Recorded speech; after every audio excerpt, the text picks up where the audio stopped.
Okay, so I'm gonna do something a little bit different here. You guys are the ones that matter in this election, so raise your hand if you are tired of business as usual in Washington. Raise your hand. All right? Raise your hand if you're tired of rich guys going to Washington and getting wealthier while spending your money. Raise your hand.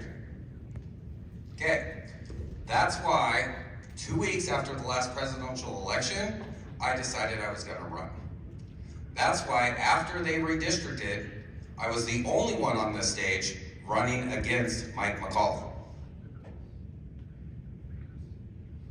Everybody else jumped on after he got out. They were okay with status quo in Washington.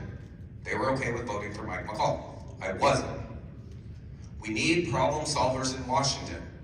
We don't need people that are gonna talk big around the issues and the problems and not dig down for the root causes and actually solve the problems.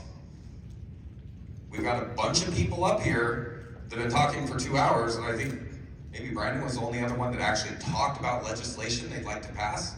We're running to be legislators, not cheerleaders.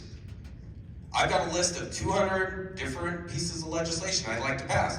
I also have it cross-referenced with hundreds of current reps that would probably get on board with it.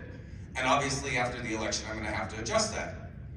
But I'm not running to be a cheerleader. I'm not running to talk about what sounds good or feels good. I'm running to go and legislate to solve problems.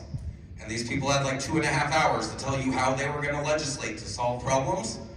None of them did. I started off with a big one, fixing the budget by going back to 2018 spending levels. We need legislators, not the status quo. Thank you. And Mr.